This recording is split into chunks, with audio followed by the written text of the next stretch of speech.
Blog Talk Radio.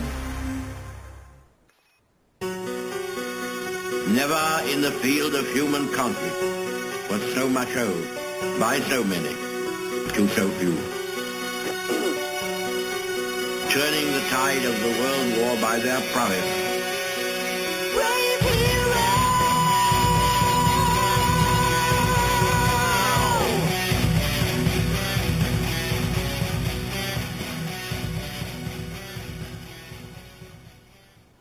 You're listening to Brave Hero Radio, a skeptical program where discussions run the gamut. I'm Justin Vacula. And I'm Karla Porter. Visit blogtalkradio.com/bravehero for past and future episodes. Live listeners can interact in the chat room on the bottom of the show page. As always, no matter your viewpoints, callers are welcome and will be taken later in the show, and the queue is already starting.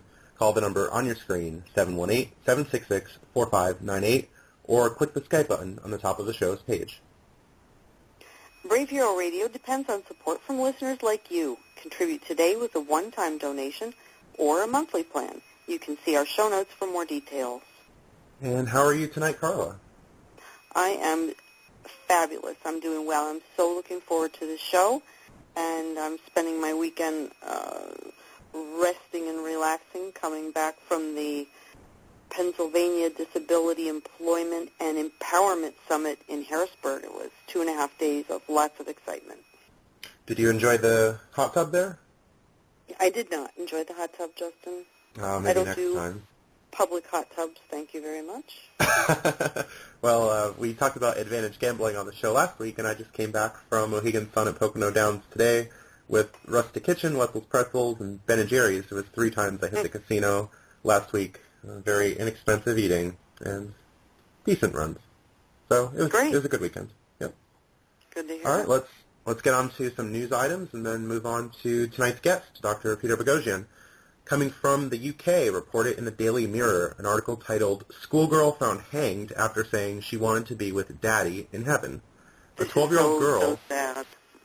A 12-year-old girl was found hanged in her bedroom with a note saying she wanted to be with her dad in heaven. Maria Kislow was left devastated by the loss of her father, Arek, who died after suffering a sudden heart attack in 2009. The tragic schoolgirl was found by her distraught mom, Monika, 35, who had gone upstairs to read her a bedtime story. Maria from Lesno in Poland had left a short note which read, "Dear Mom, please don't be sad. I just miss Daddy so much. I want to see him again." Oh, that's just such a heartbreaker, that is. My goodness. Yeah, it's really bad stuff. Apparently the loss of the father was extremely tragic, and she has some religious belief, I guess, that he would meet her in heaven if she were to go there, and apparently that was couldn't wait. She couldn't wait because she would just missed him so much she couldn't wait. Yeah, you get people on Twitter like Criado Perez saying, well, religious belief doesn't matter, why do you care, this and that, and I guess here's one example. I think there was perhaps something else going on. There might have been some mental illness, but it seems to definitely be a factor here. Very sad story. It's very sad. Very sad. Do you happen to know if that family's Catholic? I don't know. I don't think that was in the article. Because, that would be something else. Because according to Catholicism, of course, if you commit suicide, then that's not heaven. Heaven's not your destination. So I don't know. No, I think that's changed recently too. When I was attending undergrad at King's College in Wilkes-Barre, Pennsylvania, there was a suicide from one of the students on campus, and there was actually a mass for the students. So, that's really not the case anymore. Okay. Yeah, sad story. It'll be interesting to hear developments on that if there will be further ones. For real. Loss of a father could be pretty tragic. Mm-hmm. On to the next story, coming from 90.5 WESA, an NPR affiliate in Pittsburgh, Pennsylvania. An article titled, "PA House Bill Would Require Schools to Display In God We Trust." A bill that would require all public school buildings in Pennsylvania to display the national motto, "In God We Trust," passed in the House Education Committee Wednesday morning.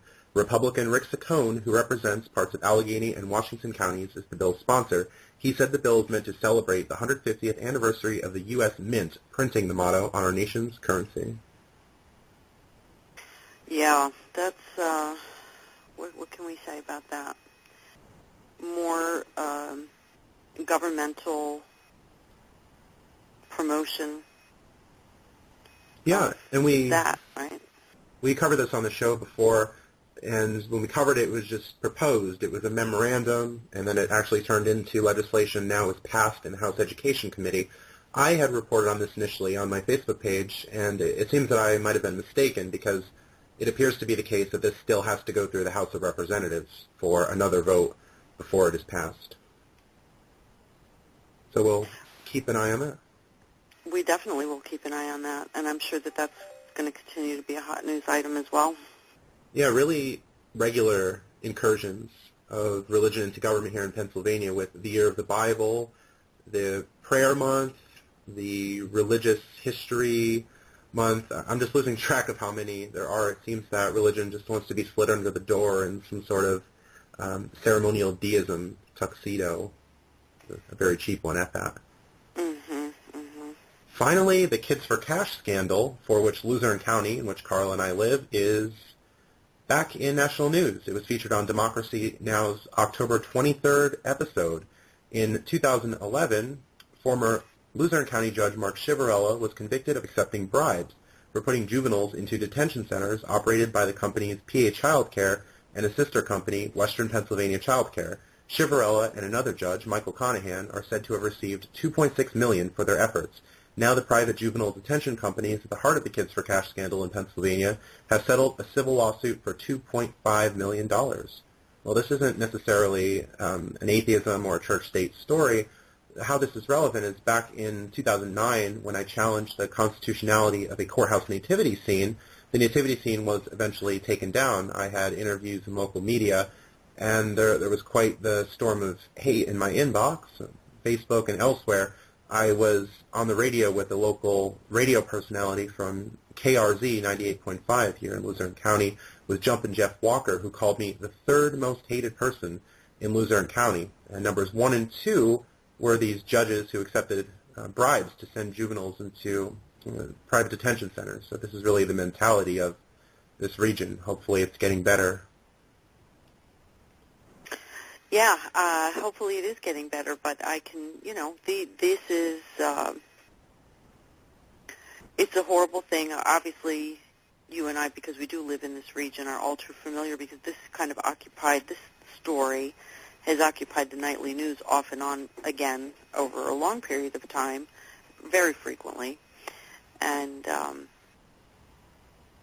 the comments, of course, on the newspaper articles and on the online news comments whenever this story comes up were, really, really bad. And comments when you are in the news are really, really bad. But there are supporters. There's some parallel there. Yep. So. Well, that's this region. I think it's getting a bit better with recent church-state activism, although we had the vandalism incident of the holiday banner in 2012. The hate has really seemed to have gone down, and of course on November 3rd I'm going to be having the discussion with Pastor Dan Nichols in the Downtown Arts Building, and there's been less hate, right? I mean, the protest got some nasty comments. I was called a Catholic bigot because I don't protest Muslims, because of course I've had all the opportunities to do that in the area. I don't know. It's really off the wall. Well, I would say I don't think that you would win the third most hated contest anymore, because I think that due to these community conversations and these forums that have been going on and are upcoming, I think that many people in the community have realized just how civil you truly are, and I think you've earned some respect here in the community for that.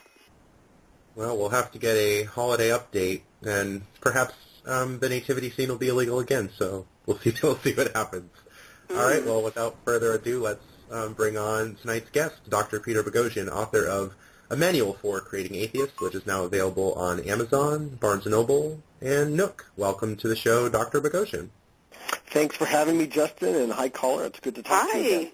Yeah, great to speak with you again. Thanks for having me. Very good. Yeah, your book is now a bestseller on Amazon.com, and it even usurped The God Delusion at one point. Huh?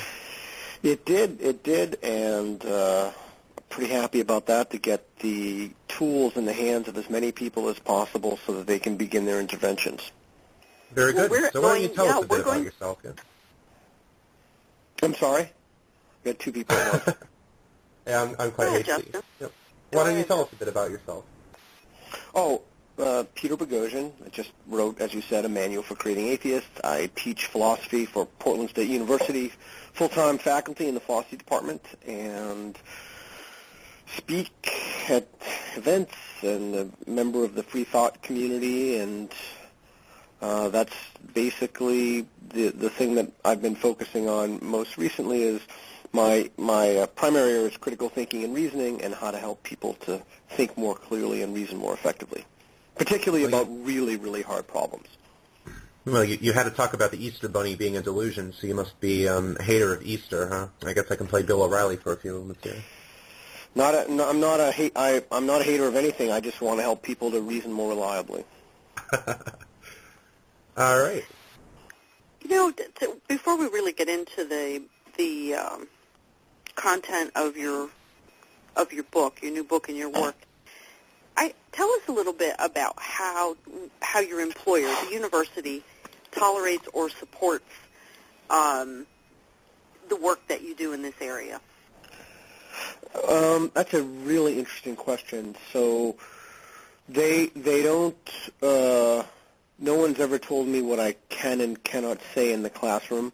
There are very strict rules about what you can say in regard to things that are factually true. For example, if you teach math, you can't run around telling people 7 plus 5 is 32. So you have to be factually correct, but in terms of censorship, no one from the university has ever censored my speech, and what I do falls in line with the objectives of the philosophy department, which are to help students to think more clearly and more rationally.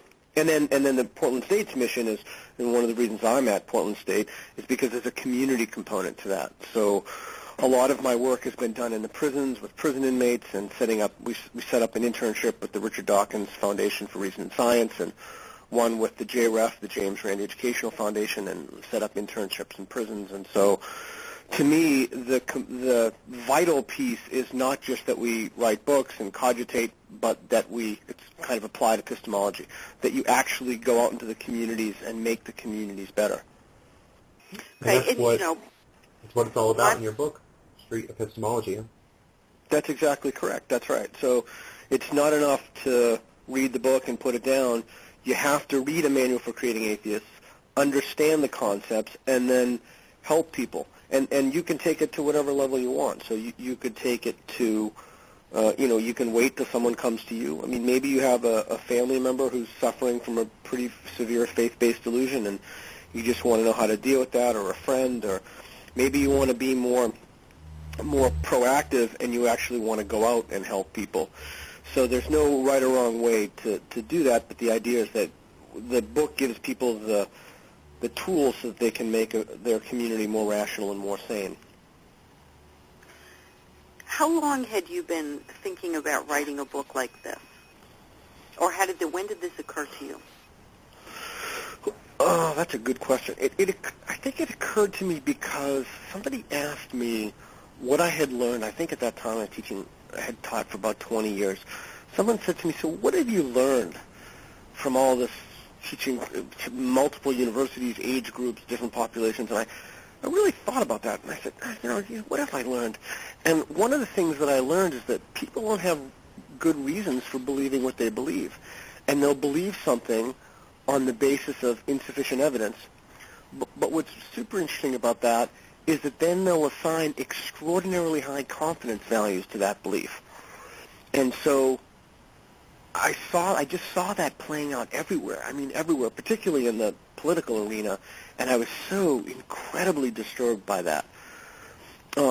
If I may just say one more thing, my dad told me about, my dad's a civil engineer, and when I was younger, he told me one thing that really made a profound impact on the way I think, and that was, you can think this is a total non sequitur, but it's not. You can remove the pollution from a stream the first, I can't remember, like 20-25% of the pollution just by dumping bales of hay into the pollution. So the water goes through the bale of hay, and then you pick up the bale of hay, and it's polluted, and then you put more hay in. But if you want to extract more pollution from the stream, you need more sophisticated methods to do so. And when I started to think about that, so much so that it's cost prohibitive, for example, when you get to 98 or 99%. At the time, I was lifting a lot of weights, and I thought to myself, wow, it's like 9 to 10 is more difficult than 1 to 9 on a bench press or a squat. Mm-hmm. And then I wondered, well, geez, I wonder if this principle applies in the cognitive arena. If we can just help people to have less worse ways of thinking, if we can find the people who have the most severely damaged ways of thinking about the world, and just bring them from severely damaged to moderately bad, that would tremendously improve their epistemic situation, the way they know things. So it's kind of like the bale of hay in the water. You can help. It's with very little interventions, very little time, very little money, very little resources. You can help people on the bottom tier, people who have really terrible ways to conceptualize problems. You can, with minimal investment, you can make tremendous gains. Whereas in the top tier, like tag kids or people who have use very reliable epistemologies, ways of looking at the world, that's considerably more difficult to help them move up a gradient. For example, to tease out the really subtle differences between causation and correlation or something like that. So that was one of the things that gave me the idea. So taking into consideration the impact, the massive impact something like this type of a book implies, I mean, this movement to assist people to lose their faith would have a huge impact. How hard was it to write this book, and how long did you really work on it? Not to lose their faith, but to abandon faith, to put in its place a better way to think about reality. I had been thinking about this really my whole life. I've been thinking about how to help people to think, and what it means to think, and what it means to reason, and why reason is important, and how we can, what those tools would look like. Like what does an ideal critical thinker look like, and how can we move people to value that? And that's really the key, is helping people value the right things. Being trustful of reason, for example. You talk of faith as the foundation, the house, as a failed epistemology, as a slippery pig. Yeah. Talk about that. So that relates back to your earlier question of really bad ways of reasoning. So it's a really bad way of reasoning. I mean, you have to unpack it a little bit. You have to define faith and talk about what it means. But and it's complicated, but I'll try to give you the elevator, the 1-minute version of it. So faith is a way of looking at the world, and it's a way that people use to come to knowledge about things. But we know that that's just not reliable. I mean, we know that. And we know that because different people in different faith traditions come to different conclusions about things. And so what does it mean to reason reliably? And what does it mean to reason poorly? Well, and this is part of the book in Chapter 8, once people admit that there are worse ways of reasoning, that must mean that there are better ways of reasoning. So what does that look like? But you're right, faith is the core, and so many people are worried about religion, or they're worried about whatever they're worried about. But if you can just hit people's unreliable ways of conceptualizing reality, faith, then we can really ameliorate so many problems that plague us right now. Particularly in the U.S. I just did a podcast an hour ago with guys in Australia, and they were asking me about the U.S. I just read the other day that Sarah Palin believed that Jesus celebrated Easter. I mean, here's a question. I think that was satire. I think that one was satire. Oh, okay. Well, then I take that back. But it's really hard to tell the difference. And that's part of the problem. Yeah, that's part of the problem. Yeah. Part of the problem is that some of these beliefs are just so out of alignment with reality. that you don't even know. It's hard to distinguish. It's hard to discern whether or not they're, I mean, look, the whole thing is just crazy to begin with, right? And then you start following the streams or the threads of people's thoughts, and when your initial premise is faulty, well, then any conclusion that you come to will not only, it's not only highly unlikely that it's wrong, but it's probably pretty bizarre, right? You know, I think that most of the people that listen to this show are in agreement. But let's talk a little bit about why faith is such a failed epistemology. What is the exact real problem with faith? Okay, so before I answer that, so most people are in agreement. So rather than everybody sitting around and raising their fists in the air and being upset and hitting the table and, you know, having meetings and saying, you know, what are we going to do? We need to do something. This is wrong, and complaining and fetching or what have you. Let's do something. Let's actually do something. Now, Justin works in a way that I never could. He is a community activist. He's doing something, right? The FFRF is doing something. I'm not that guy. I'm not the guy who goes down like Justin does, and you know, that's me. And I'll answer your question, but I did want to say why this is important. Sure. In the manual for Creating Atheists, don't just sit around and complain, and don't. Oh, we have a technical difficulty. We lost Dr. Boghossian there. In the midst of a very interesting comment, too. All right, we'll bring it back to a minute of music break, and then we'll have him back in. So music brought to you by Phil Giordana and his band Fairyland.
All right, and we're back after some technical difficulties. Welcome back to the show, Dr. Peter Boghossian. I'm surprised that was the music that you guys had. What was your expectation? Well, Justin and I have rather fringe types of music, maybe. Something a little more appealing, maybe, I don't know, heavy metal or something. I don't really know, but I just was surprised by that. I didn't have expected that Justin would have put that had that music. Yeah, we didn't have Morbid Angel and Where the Slime Live this time, but we did take some Fairyland, which is Phil Giordana's metal group. So metal perfect, it is. Perfect. All right. So as you were saying, please, if you can recall what you were in the middle of a great thought there. Oh, sure. I just wanted to say it's not enough to read the book and be like, yeah, it's a great book, and then put it down. You have to use the techniques. Don't sit there and complain. Take action. And different people take action in different ways. And one way that you can take action is that you can really learn, you can familiarize yourself with the principles in the book, and you can have more productive and more engaging discussions with people. And so, again, rather than complaining, let's start taking action so that we can make our communities better and we can help people. Because this is a very, very, very serious problem. How does one get up the, like you said, you're not Justin, you're not that street activist, you're not that community activist that's going to go out there and hold the nothing fails like prayer sign out in front of a nativity or what have you. But how does one get the courage then to do these types of, we're going to talk about what these interventions are, but rather than read the book, get the knowledge, learn the technique, and then how do you apply it? Okay, that's a great question. So if you're super shy and you don't feel comfortable engaging people, then you can just wait until people come to you or until someone brings that up to you. And there are dialogues in the book that very clearly spell out step by step how you can help someone through a delusion, basically. And so you don't have to be. I mean, for example, I would never hold the sign, but sometimes when I have time, there are preachers in the park block, and the Portland State, they have these park blocks, and they're basically like a quad, a big, huge quad, multiple quads side by side, and there are always preachers there. And sometimes I take my lunch, and I just sit down, and I deliver an intervention. So you can take it any level you want. It's not really a question of courage, because a lot of the times it starts with basically asking questions and listening to answers, and then you can personalize it yourself. But everyone goes to their own comfort level. Yeah, on the matter of courage, you talk about this in your book about academic leftism, about feminism, and it seems to be quite the problem that people make their beliefs part of their identity, and if you question their beliefs, it's offensive, you're being intolerant, you hate women, you're a rape apologist, whatever the case, and it seems that people make this barrier not only around feminism, but also around religion. Yeah, that's right. In my TAM talk that just came out yesterday, I talked very clearly about that, and it also came out in my talk with Richard Dawkins about, I think that was released last week, about this idea of someone being offended and the difference between talking about an idea and talking about an immutable characteristic of a person. And so ideas, sorry, it's my Boston accent, but it shouldn't sound too bizarre to you guys since you're on the East Coast. No, but, not at all. Ideas are fair game and subject to scrutiny. And so immutable characteristics of people, like skin color or eye color or what have you, height, those are immutable characteristics of people, and those can't be changed. And if they can't be changed, then it doesn't follow that one ought to be criticized for those. But there's such a thing as a bad idea. And we have people running around with very, very, not just bad ideas, but very dangerous ideas. And a culture has been created around that, primarily by the academic left, in which we cannot make criticisms of those ideas. And the Chapter 8 explains that, both it gives a genealogical account for how that came to be, and it explains the situation. If you're not in academia now, it's very bizarre to you. It's almost alien-like. But if you're in academia, it's just makes total sense. So you advise people in your book to target faith, not religion, and not God, which seems a lot to me like almost like hate the sin but not the sinner. Is that a similar technique, and can you talk to us about that? Yeah, so faith is the reasoning process. Religion is, for example, religion is associated with the rituals, and I'm not saying that there are not bad rituals, like certain types of circumcision, of course, and there can be certainly bad rituals, but the problem is that people have underlying epistemologies, ways to know the world, ways to conceptualize issues and problems, and that is the problem.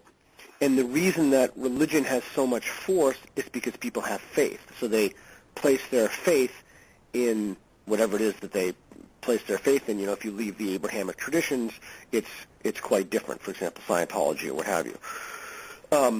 So the question is, how do we help people to reason more reliably? And the root issue that ought to be addressed in these interventions when you speak to someone. So the book is about how to talk someone out of faith and into reason, out of superstition and into reason. And the key is not to talk about God. God is a conclusion. The interventions in the book, the plan that I lay out for people, they don't talk about conclusions that one comes to as a result of a faulty epistemology, as a bad way of thinking about the world. They target the epistemologies themselves. That is, they target the way people reason themselves. So it's not about a conclusion, it's about a thought process. Well, I'd like to play angel's advocate here. Yes, I'd like to play angel's advocate here. You often hear the refrain, you can't reason people out of a position they didn't reason themselves into. Yeah, sure. Yep. Oh, well, that's a great question, or a comment that I'll take as a question. So, did you have a chance to look at the live tweets that I did from the Dawkins book signing? Oh, yes. There were many people who've left the Mormon church. Yeah, I know, and we talked about that. It was a bizarre night. There were so many Mormons. So it was extraordinarily interesting to me, one of the comments, and even Richard said, yes, that was a rather good one. I'm not even going to try to do the accent. But but one person said, thank you, something like, you reasoned me out of a belief I didn't reason myself into, something like that. And in the book, I talk very specifically about how it is that we can, and there's a mountain of literature on this. Just very little of it is about faith, but there's a mountain of literature from cross-disciplinary studies in multiple domains of thought about how to help people reason more effectively and how to help them reason themselves into beliefs they didn't reason themselves into. Now, I will say very quickly, I don't want to be overly technical or geeky, so I'm try not to be geeky, but people believe different things for a host of reasons. So there are what are called non-epistemic reasons. There are reasons related to why one would believe something. Pressure from a group, community, the perception of reward. And so the interventions also talk about decoupling those exogenous factors or those outside factors from the faith virus. So what do you think that are some of the most common mistakes that people make in discussions with the faithful? That's another great question. Probably the most common one is they look at the relationship as an adversarial relationship. That's probably the most common one. So they look at it. There's a lot of debate all the time, right? Exactly. It's not a debate. If you think it's a debate, you've already not only have you lost, quote unquote, but you've made their epistemic situation worse. You've made their reasoning situation worse because, as Shermer says in The Believing Brain and elsewhere, they become better at rationalizing bad ideas. So you never want to look at the engagement as a debate. You want to look at it as an intervention. And one more thing. The other thing is that people don't model the behavior that they want to see in the faithful. So they don't show that they're willing to revise their beliefs. And I talked about that in my Imagine No Religion 3 talk, and it's in Manual for Creating Atheists. So it's vital to help people escape pathological delusions in these bad ways of conceptualizing problems by modeling an escape behavior, modeling a behavior that you want them to emulate. So if you want them to consider revising their beliefs, then you need to really listen to them, and you need to consider revising your beliefs. I mean, you need to be genuinely open to, some guy sent me an email the other day about ISIS. You know, the fact that I don't even know anything about ISIS, but the fact that ISIS was Ice Princess or whatever, you need to be genuinely open to looking at that evidence. And if you're genuinely open to look at that evidence, there's a sort of reciprocity there. Can I just, I know I'm talking about, can I say something very quickly? Of course. So my mentor taught me something really interesting about prisoners of war in North Korea. I'll just say it very, very quickly. They did a study. A study was done on, and my mentor was part of this, on prisoners who went over to American prisoners of war who then defected. And one of the things they found was they all had a commonality, and that commonality was they were told that the North Koreans were monkeys and apes and savages and brutal, and when they were shown kindness, they had the realization that what they were taught was wrong. And those people are the ones who defected. It was never the people who were told that there was moral ambiguity. And that is an extraordinarily important principle on a number of levels, not creating adversarial relationships, and it's a type of modeling strategy. Right. Well, what do you do? I mean, I personally don't get involved in many, debates per se. Justin gets involved in a lot of debates. But what I see oftentimes is automatically the hackles go up. A person puts that defense up, and so then they lose their ability to be open because they're on the defensive, right? Yeah, they want to receive some of the benefits of winning, some of the social benefits of winning. They want to know that they've invested in Look, some people have invested so much time and life energy in this, and we're... Oh, no, again. Did we lose him again? I believe we, All right, I guess we're off did. Well, to we don't need to go to another... a break. I mean, let's talk about it. I mean, I think it's really interesting. I mean, for example, I see the defensiveness actually more on the side of the person you're trying to reason with. Not you, as in you. I mean, there's a lot of that, and there's a lot. A person becomes very defensive when you challenge their beliefs, as not only religious belief or life philosophy belief, but anything that they believe in, right? Any topic whatsoever. When you challenge a person about how they really feel about something, many people get very defensive, especially depending on how a person phrases the challenge. And I think that if you phrase it as a challenge, why do you believe this, or what do you mean you believe this, or how can you believe this, those are automatic ways for a person to put that defensive wall up. And I really feel that they lose their ability to be open because their mind is consumed with how to be defensive. And we're back. So I'm very curious. Pardon me? We're back with Dr. Boghossian and speak of great. Putting up the walls. Right. So I'm very curious to know how you approach this so that the person you're talking to, in other words, a person of faith, doesn't automatically put that defensive wall up and lose their ability to be open because they're being challenged or they feel like they're being challenged. So how do you approach this without the person feeling that it's a challenge or a debate? That's a great question. Let me first thank you for not subjecting me to that music again. So yeah, that's a great question. Chapter 4 addresses that. I'll tell you some things that I do. Again, I do this every day. I don't look at these. So how do you get to the point to not look at these as adversarial relationships and not get upset? I really do, at a fundamental level, view people of faith as they have been infected by the faith virus. So I look at them in a very clinical context. I think that they're overwhelmingly decent and good people. But the faith virus has damaged their cognitions. And, I mean, again, it's a shift. It's a shift in the way you think of the conversation. It's an intervention. You're intervening in someone's epistemology. It's an epistemological intervention. You're taking a look at the way someone forms beliefs.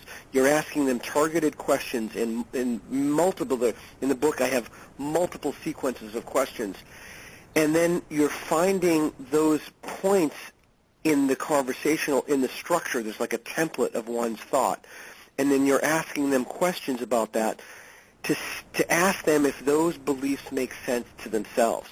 And that's why I spent so much time on Chapter 3 about it's a $2 word, but the way I use the word is doxastic openness, an openness of belief.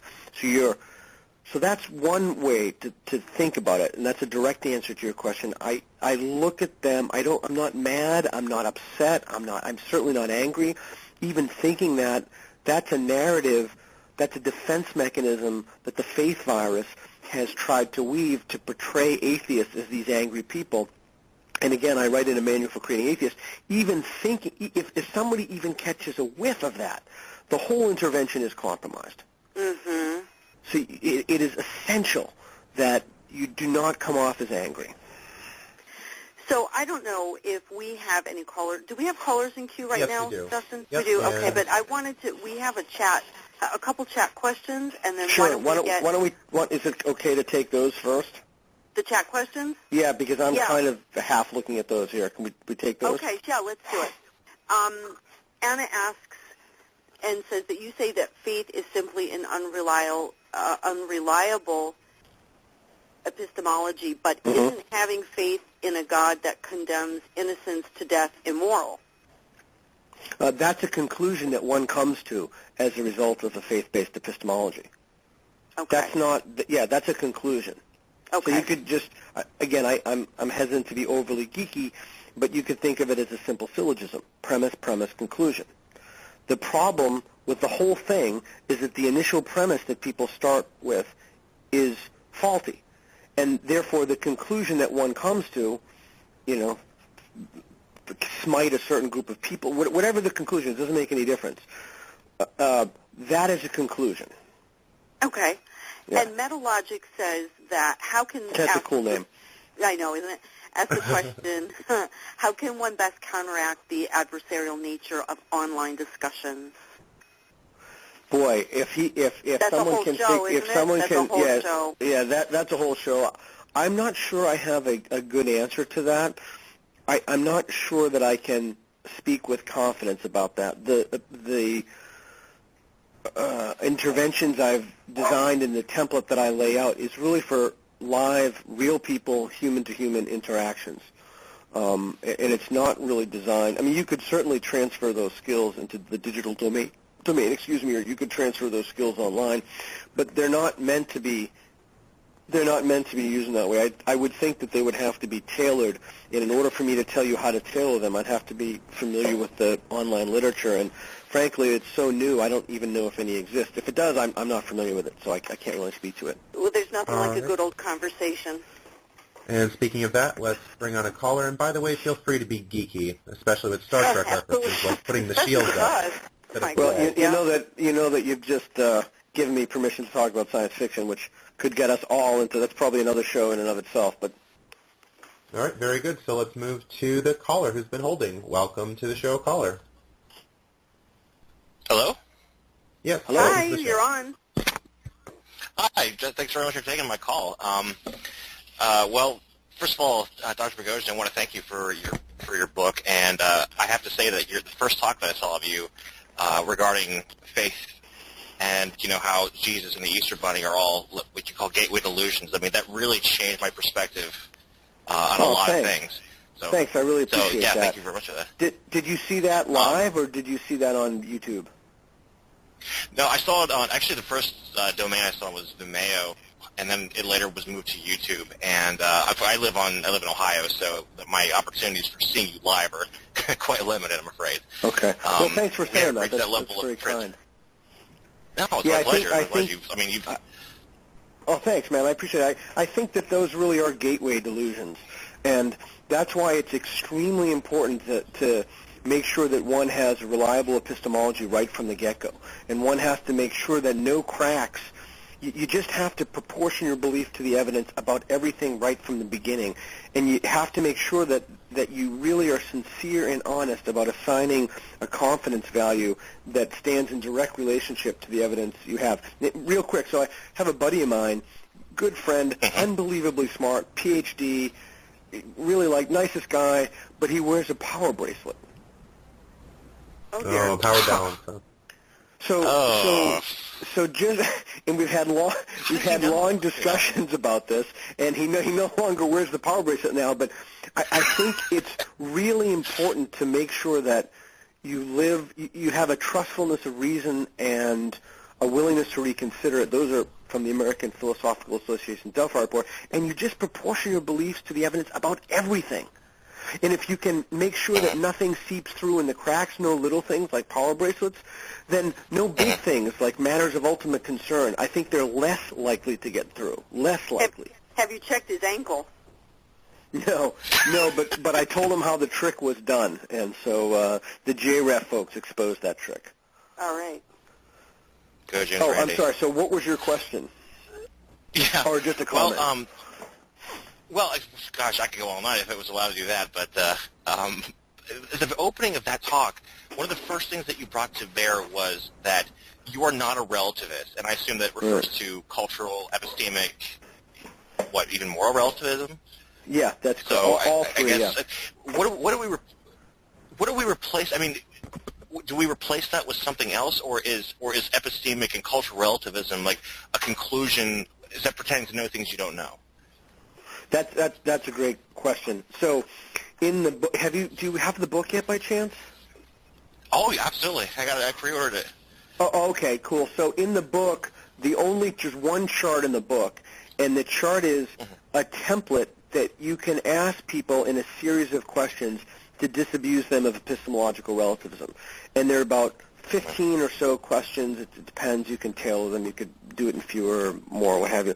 So there's a template that you can use to ask people, and you'll find that disabusing someone of epistemological relativism is really not that hard.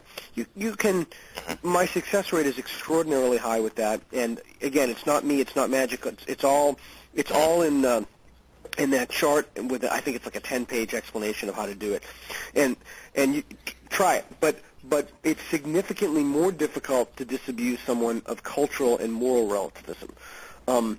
So my suggestion is you start with epistemic relativism, and then you work your way to the moral and other arenas. Okay, so what do we replace that with? I think the root of the whole thing is the epistemic relativism piece, which is why I just talked about it. Because if you can help people to understand that there are better ways of reasoning, and once people admit that there are worse ways of reasoning, then by definition that there must be better ways. And you can take some of those principles and apply them to the to the cultural and moral arena. The problem is that many of my colleagues are so steeped in relativism that they teach students to withhold judgments about things that are really important. In my Intel critical thinking talk, I talk about that. In the book, what we need to do is to teach people how to make better, more discerning judgments. And so the direct answer to your question is, as long as it's a value, we have to change the value. It's not about a skill set that people apply. As long as people have the value of relativism, that will act as a premise in a syllogism. That will act as the first premise. And so any conclusion they will come to will be rooted in the fact that they're relativists to begin with. So, and again, that relates to the idea of faith. Sorry, talking so much. That relates to the idea of faith. Yeah, and people, and that was my pretending to know things you don't know talk. We have to divorce the idea that faith is a moral virtue. We have to divorce the idea that relativism is a moral virtue, or that withholding judgments makes you a better person. Withholding judgments doesn't make you a better person. It makes you a person who withholds judgments. That seems dangerous. Yeah, it's extraordinarily dangerous. All right, very good. Yeah. Thank you, caller. Thanks. All right, thank you for your time. My pleasure. Have a good night. So what do you do with, how do you feel, not how do you feel about, but what do you should say to someone who simply says, look, I feel better believing. I feel better feeling, I feel better thinking that when I die, or when my spouse or child or family or loved one dies, that they're going to a better place, and that it's not finite, that life is not finite. How do you address that? Okay, so what they did right there is they switched to the benefit argument. And every single conversation, people will switch to the benefit argument, and they have to switch to the benefit argument. The only alternative to switching from the benefit argument is to invoke a non-epistemic justification, to be upset, to be outraged, to be indignant, to be hurt and cry.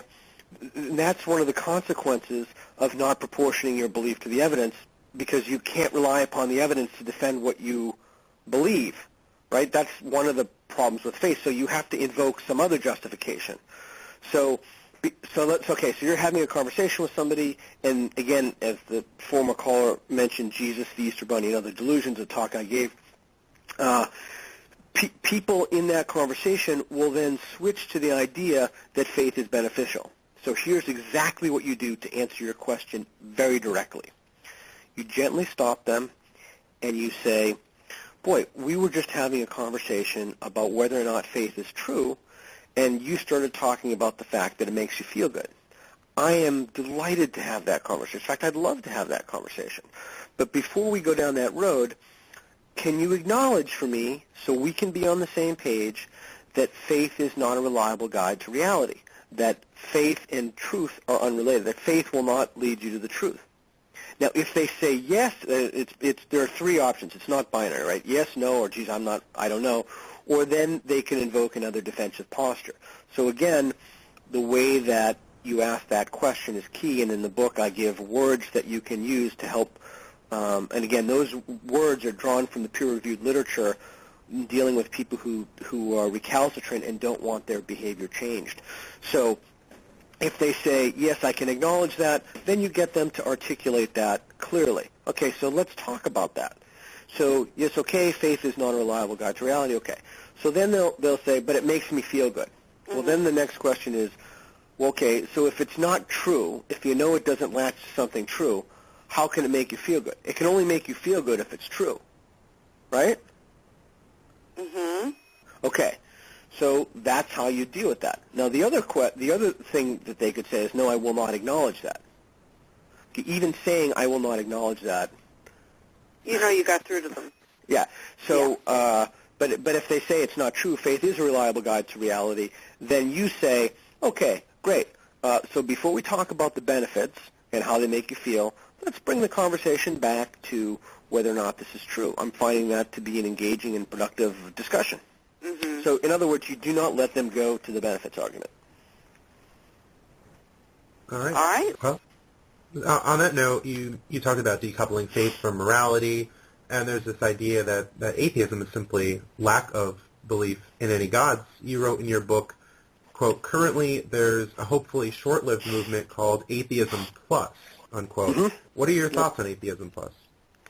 Well, I also in that section quote Massimo Pelucci, and my thoughts are in complete alignment with his thoughts on it. There is nothing entailed by being an atheist. There's nothing entailed by my non-belief in Zeus. Nothing. I told my class one way that may be helpful to think about atheism is to think about not collecting stamps. I asked my students who collects stamps. Not one person. I was really surprised. It was a single person. I guess it's an analog skill or a hobby or what have you. Okay, so are there any commonalities among people who do not collect stamps? Well, no. No. So, right? I mean, there are no commonalities among people who do not believe in Thor. So nothing is entailed by non-belief in Thor. So that there's just nothing entailed by it. Now, if someone wants to make an argument that something is entailed by it, I would love to know what that is. I don't know, but you just said a mouthful. There are no commonalities in people that do not collect stamps. Yes. And I think that is the exact problem in, we only have a couple minutes left, but that's one of the problems of why there are so many rifts in the secular community online is because there are no commonalities between anyone. Yeah, I don't follow atheist politics at all, so I don't really pay any attention to any of it. My focus. I take it back. I read Jerry Coyne's blog every day, but I don't read blogs. I almost exclusively read books or the peer-reviewed literature, the articles. We have here. You're aware they exist, however. Well, the blogs, yeah, I'm aware that there are a lot of people in the blogosphere writing about a lot of different things. I just don't really stay away from it. There you go. I don't. It doesn't help to unless someone could show me that it helps to eradicate the faith virus. Then it's just a waste of my time. I'm only interested in what the evidence is, so that I can make a better community. And ooh, third time's a charm. He's interested in making a better community. Well, there might be commonalities, but I think that those commonalities would be incidental, and atheism doesn't necessarily mean that a person values reason, rationality, evidence, although there are many who came and are active in this community who do value reason, rationality, and evidence. It might be the case that atheists in the United States might lean toward the left. but it's simply not a guarantee, and it's not something that follows from lack of belief in any God. Of course, you'll have to refresh my memory, but the other day when we were talking, you told me about someone you know who identifies themselves as an atheist, but they believe in, what did you say they believe in? Ghosts? Yes. Refresh my memory about that. Yes, someone who would identify as an atheist but believes ghosts exist and is involved with a paranormal group in the area. There you go, the paranormal group, right, because we were talking about what we're going to do for the Halloween show. Yep, and we might have him on, but who we do have back on is Dr. Boghossian, who might be the third doctor here, back on the line. Third time's a charm. Very happy that the music was not played. Thanks. We did that just for you. All right, I appreciate that. We have a tweet here that came out from Caroline Criado Perez, and a short part of this tweet is here, atheism is a faith too. It's a belief just like any other. No one can prove it either way. How much time do we have left? And she says that, she says that part. she's an atheist. She is an atheist, or says she Yeah. is. So there is about 3 pages of the book devoted to that exact question. Yeah, so let's take the first part. Atheism is a faith too. What is your reaction to that? I'm going to sound like a jerk, but you really have to read the book. Let's do one more question. All right, real quick. So you have to define faith, and then you have to see. It's difficult because it's not a dialectic. In other words, I'm not speaking with her right now. So you'd have to see how she defines faith.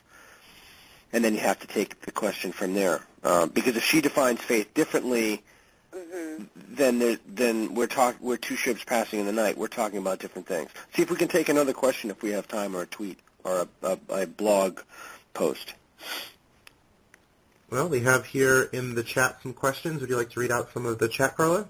Can you do that, Justin? Oh, sure, you can pass it over here. It says here... I'm letting the dog out. You can be an atheist for all sorts of reasons. Skepticism doesn't have to be one of them. Would you agree with that? I can believe in I cannot believe in Thor for any. So I guess we have to back up and define atheist quickly, since we're running so short on time. My personal definition of atheist, and every time I give a definition of atheist, everybody goes crazy. I don't like that. This is the way I use the term in order to move the conversation forward. We can have a conversation all day long about the definition. This is what I mean by it. I would believe in God or gods if I were shown sufficient evidence. I don't have sufficient evidence, therefore I do not believe. So that's my definition. Now, what was the exact question again? Yeah, it was a statement here that a person could be an atheist for all sorts of reasons, and skepticism does not have to be one of them. Yeah, so atheism is a type of skepticism applied to one particular claim, the claim about the existence of God. I'll say, and you can believe or not believe in the basis of non-epistemic pressures, cultural, social, or what have you. You can non-believe or believe because you think it's cool, because you want a community, or what have you. There are many reasons why people either believe or don't believe. But are you saying then that if you are an atheist, you're automatically a skeptic? Say that again, you cut out.